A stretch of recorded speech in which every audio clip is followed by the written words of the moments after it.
Hello and welcome to the latest episode of the Good Dram Show with me, Chris Goodrum. Right, well, it's a bit of a dreary, damp, dismal Sunday afternoon, so what better to share some whiskey with you, as it's pretty grim out there. Not that I really need an excuse to share whiskey with you. Anything will do, really.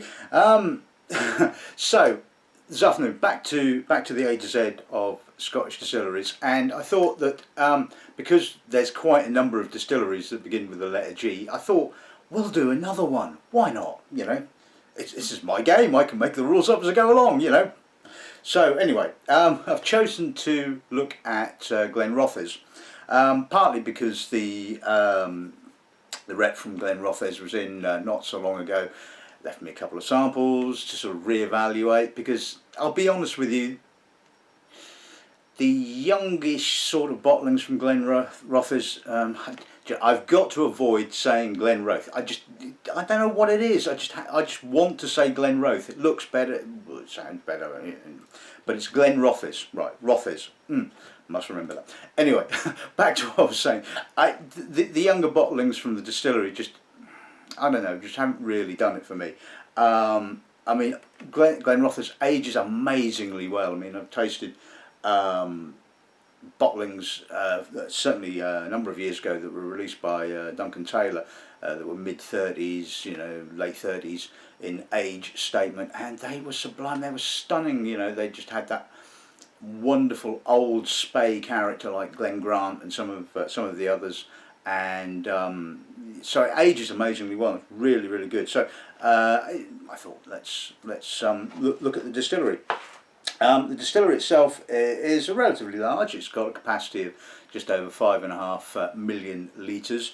I believe that that the owners, Edrington. Now, the interesting thing about that is that sort of, although Edrington own the distillery, the single malt brand is actually owned by Berry Brothers and is distributed by Berry Brothers and Maxim, and it's got bloody complicated stuff, this, you know, which you don't really need to worry about. That's all my thing. But anyway, so it was founded in 1878 by James Stewart and Company, who owned the Macallan distillery, but well, they were planning it anyway, but it was eventually built by Robert Dick, William Grant and John Cruikshank. Grants get everywhere, don't they? And interesting enough, there's there's an interesting tale to do with Grant with regards to the distillery. Anyway, so it just starts distilling a year later in 1879. It had a very, you know, quite a sort of up and down kind of period. There was a big fire there in 1897. They rebuilt the distillery a year later and doubled the capacity and continued to sort of add stills right the way through to 1999. Like I said, the distillery is, like I say, owned by Edrington, but sort of the brand is owned by Berry Brothers. And like I said, there was an interesting tale to do with the distillery. Now it's quite a pretty little distillery in actual fact, and it backs on to Rothes Cemetery, and apparently, so the tale goes, that in 1979, when they were putting the fourth pair of stills in,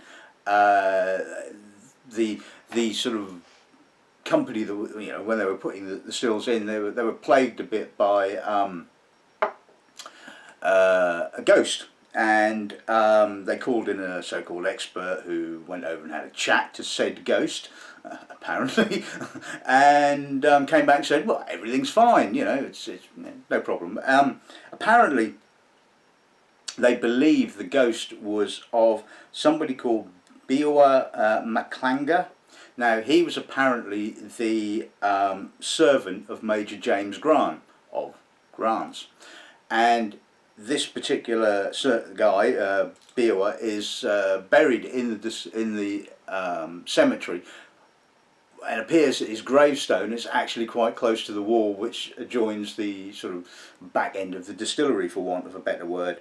Apparently, so this was his ghost, and whether it was, who knows, but Allegedly, whenever the distillery opens a bottle and has a dram, they make a toast to the ghost, apparently, to placate this particular guy. And this particular guy, Biowingo, apparently was quite an interesting character as well. He was sort of like found while Major John Grant was, I think, in Africa shooting things, as they had a tendency to do back in the Victorian days, and brought over to the UK because apparently his family was killed or something like that, and he was the first black guy ever to be ever to come to Rothes, so it was quite a curio, and allegedly got really into football, and after World War One was played in goal for Rothes FC.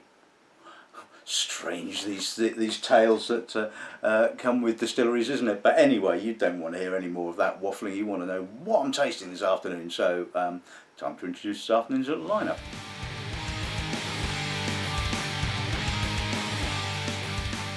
Okay, so I think I've got a nice spread of ages. I'm going to kick off with a Douglas Laing Provenance bottling. It is 10 years old, and if I find my piece of paper, excuse me, it was distilled in 2001 and bottled in December of 2011, so that should give us a nice benchmark, I suppose.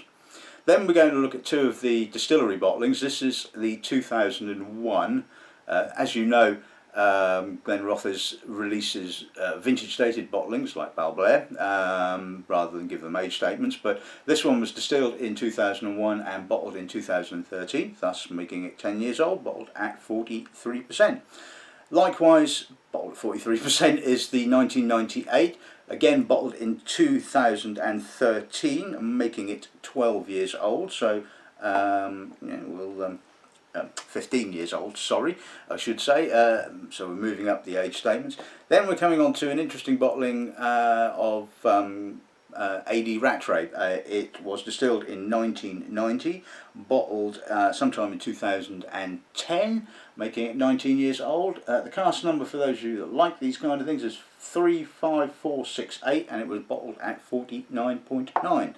And finally we'll move into the again another bottling from Douglas Laing, this time in the old malt cask range. This was a 21-year-old Glen-roth-es. It was distilled again in 1990 and bottled in November of 2011, bottled as they usually are at 50%. And finally, the most recently released bottling. Yes, it's all a bit archivey, I know, and you're probably going to moan, but we're looking at the distillery. We're not necessarily sort of flogging whiskey per se. This was quite a special bottling, bottled in the Douglas Laing Director's Cut range, one of the the fancy ones in the wooden box, as you've seen by the picture. It was distilled in 1987 and bottled in March of 2014, thus making it 26 years old, and bottled at 53.3. So I haven't got any mega old bottlings of Glen-roth, but Glen-roth-es, God almighty. But we've got a nice spread from 10 to 26, so hopefully that'll give us a good kind of idea of the character of the distillery. So without further ado, let's start with the 10-year-old.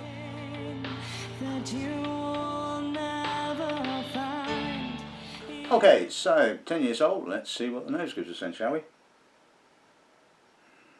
Quite a bit of oak, sort of some nice vanilla, some apricot, barley.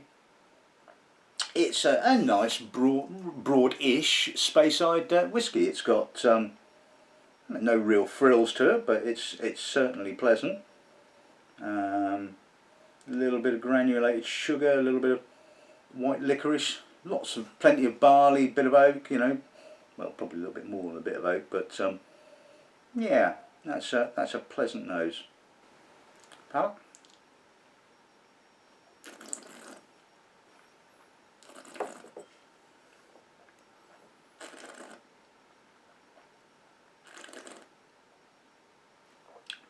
Soft barley, oak, a little bit of citrus, a little bit of herbalness, a little bit short.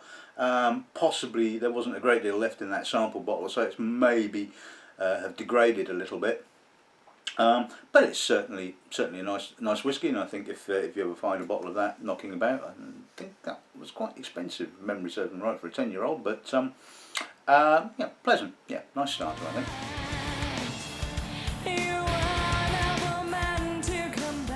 Okay, so let's move on to the first of the distillery bottlings. Now, I opted not to taste the Glen-roth-es reserve, or whatever, select reserve, or whatever it's called, because frankly it's dreadful. It really is a poor whiskey. So rather than taste it and slag it off and say, you know, how dreadful it all is, I thought let's go with the 2001. So let's see what the nose gives us.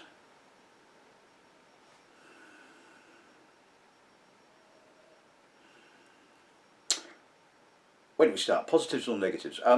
Will be nice. We'll start with the positives. It's got some pleasant barley, a bit of toffee, but it's quite hard. The spirit is really unyielding. It's kind of almost cardboardy. It's, I mean, it's like I say, this is not as bad as the select bottling, which really is like Dufftown. I mean, I tasted it blind and I could have sworn it was Dufftown.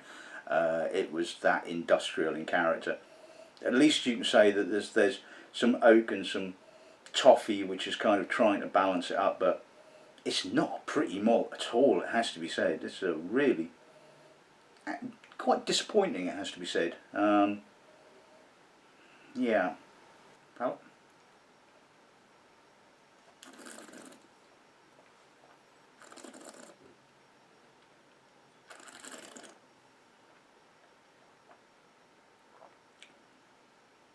it's got a bit of that in the finish, it has to be said.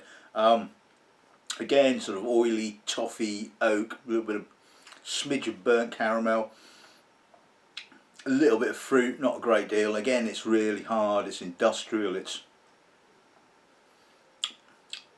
murky, bit cardboardy on the finish. Not a great bottling, it has to be said at all. And frankly, knowing how good Glen-roth-es can be, that's actually quite disappointing. So let's quickly move on then, shall we?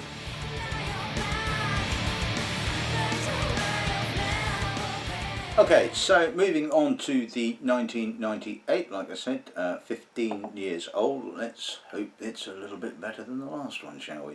Right, let's see what the nose gives us. Do you know, it's still got that kind of hard barley character. There's no real toffee. There's a bit of barley. There's a bit of fruit sweetness, a bit of sugars. It's a little bit better balanced because it's not sort of kind of trying to be swamped by the oak. I mean, if you kind of see through the sort of slightly hard character, it has got some pleasant elements to it. But again, it's herbal. It really is leaving me cold. It's just, again, disappointing, it has to be said. And I know sort of Berry Brothers rep and Edrington and everybody else probably going to go, well, I don't know what he's talking about. Anyway, palate.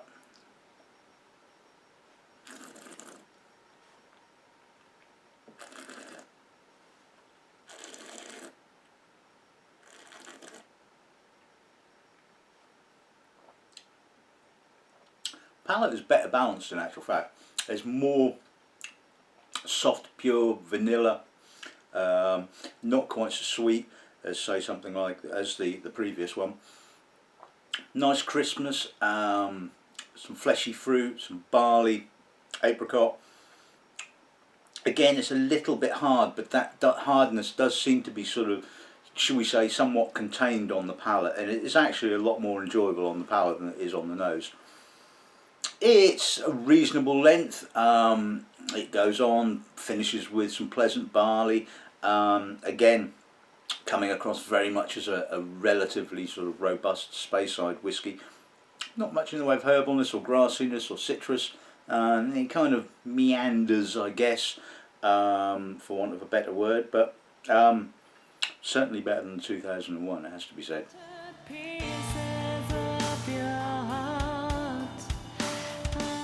Okay, so let's add a few more years. We're on to the 19-year-old. Let's see what the nose gives us on this then, shall we?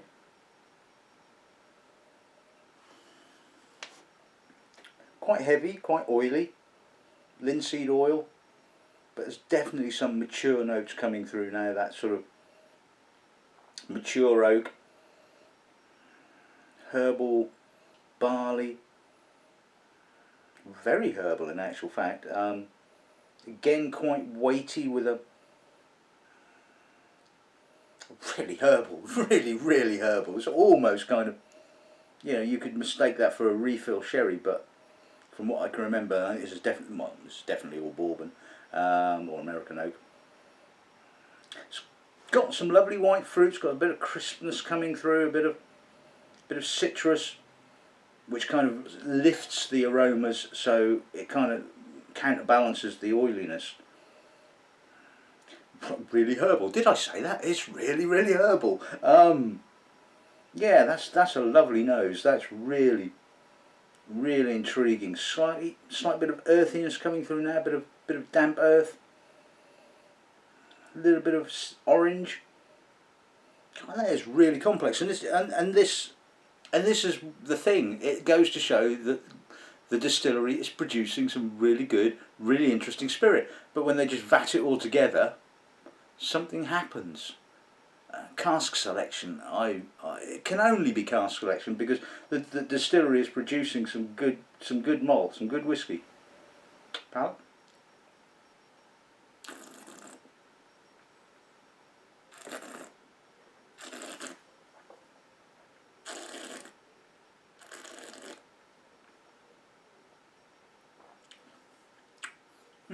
That is lovely. Bit more oak, bit more vanilla on the entry.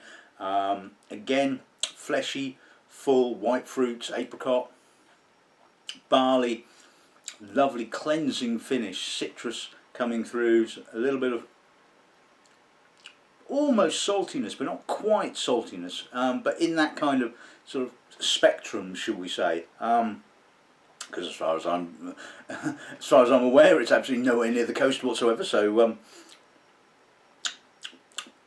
yeah, nice finish to it. Possibly sort of is a little bit tired now because it's quite an old sample, but still delightful and you know, really lovely fresh finish. You know, great balance of maturity and freshness. It certainly doesn't seem like it's 19 years old, although it does kind of hint at that maturity. Certainly the oak does. So yeah, absolutely wonderful, lovely bottling.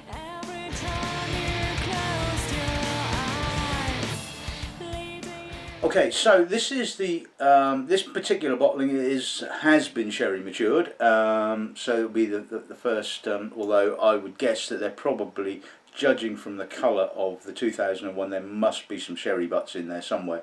So it'll be interesting to see what this one is like. So let's see what the nose gives us. Again, very herbal. Almost kind of rye-like herbalness. Coffee. It's got that sort of vanilla coffee kind of character. Juicy. I'm now getting some lighter dried fruit, some sultana, some glacade, apricot, that kind of thing. Pineapple. Lovely dusty barley and some dusty vanilla as well. I'm guessing that's a refill sherry. It's certainly not first fill or a Rosso cask, otherwise it would be black as your hat. That's a lovely balance to it. Slightly earthy, but not sort of overly so. Really still quite full.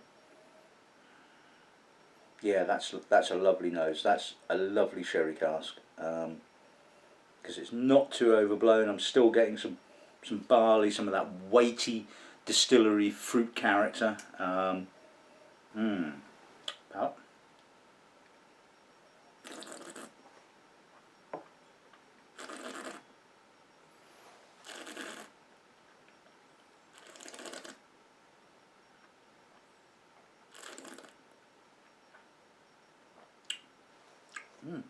A little more oak on the palate, with that sort of dusty coffee, chocolate kind of character. Again, light dried fruits, not quite so herbal as the nose would lead you to believe. Still quite full, bit of barley. Really well balanced. Finish is a little bit drying as the oak sort of starts to grip a little bit, but certainly there's still some, plenty of weighty, juicy fruit to kind of like balance that up. So,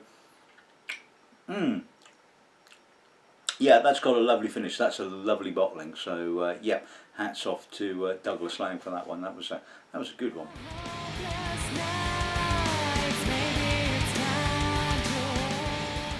And finally, on to the Director's Cut 26-year-old, and hopefully this should be pretty damn good. Let's see what the nose gives us.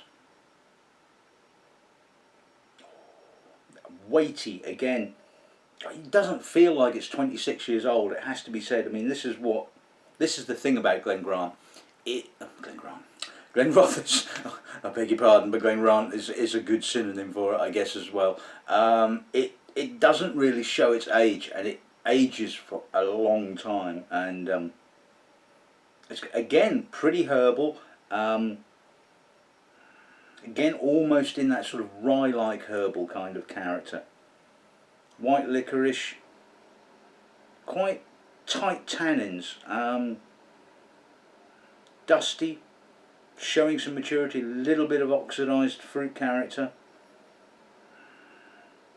but it's still got a lovely youthful edge to it. It's got a lovely balance to it. A little bit of creamy vanilla coming through now. Actually, it's starting to come through quite strongly if you leave it. A little bit of perfume, a little bit of floral note possibly.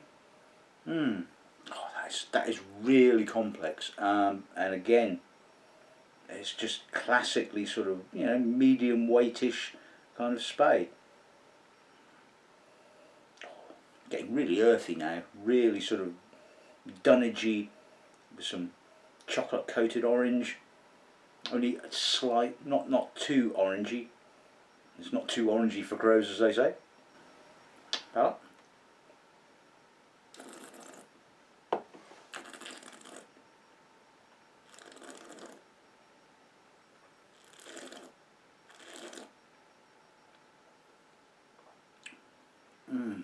Oh, that is just so soft, succulent, juicy. Again, a little bit more oak, a little bit more vanilla, sort of creamy vanilla character. Quite a Highland-like kind of character, quite granity on the finish. It's got a real hardness to it, but the sort of the fruit, the vanilla, are all kind of like sort of balance that really quite nicely. I guess the alcohol is playing a little bit of a part in that, in the fact that it's 53.3, so it's just adding that little bit more piquancy to the palate and freshening. But it's wonderfully long, really fleshy. Yeah, that's a great bottling. That is really impressive.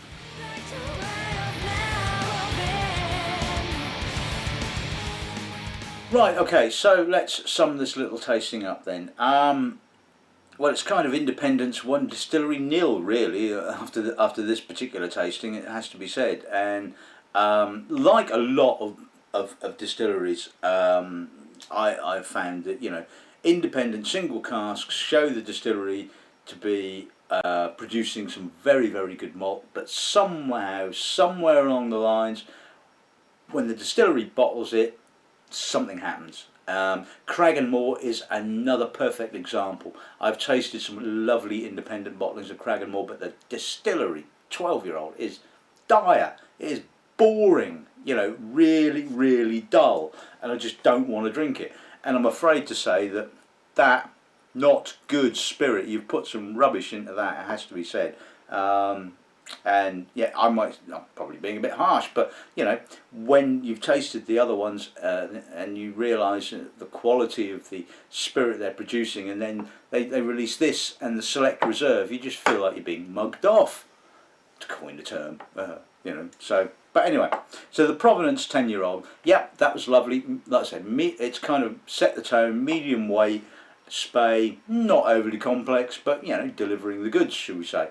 Unlike the 2001, which we won't bother to talk about anymore, and the 1998, which although had its faults, was better on the palate, better balanced, but still not a whiskey that I would sort of say, yes, you've got to go and buy because it's good. I mean, it's 15 years old, so what? You're looking at what, 60, 70 sort of quid, you know, and frankly, it ain't worth it. That's my opinion. The Dewar Rattray, yep, again, lovely. It was one of those ones like the other two, showing more oak on the palate than it did on the nose. The sherried Douglas Laing OMC, again, lovely bottling, lovely balance. I don't dislike. I'm not a fan of sherried malts, as you know, and sherry cask matured whiskies, but it's all about the balance. And when you've got, you know, really good refilled sherry cask, which is just adding a subtle note of sherry but not blanketing, you know, that's certainly goes in my good book, shall we say. And the director's cut, well, obviously, well, no, not obviously. I mean, it's not always the case that old is best, and we well know that is not entirely true. But in this instance, the oldest bottling in the lineup certainly showed the most complexity, the most character. But I think it goes to show that the distillery has an interesting kind of character, and if it can sort out its own bottlings, and certainly if it can sort out its own younger stuff, and look, you know, the 10-year-old Provenance bottling was really very, very nice. So what's going on? Anyway, not an awful lot of anything. I got the distillery stuff left. Oh my god. So anyway, next week we will be going on to Highland Park. Still haven't had any samples from the Edrington guys, and probably after rubbishing this, I'm probably not going to get anything, am I? So it may well end up having to be. I got a lot of independently bottled Highland Park, and it's probably going to be difficult to pick out half a dozen that are really very, very good. So I may well end up doing some a younger tasting and an older tasting. Who knows? We'll see when we get to next week. Anyway, so for now, good dramming, good afternoon.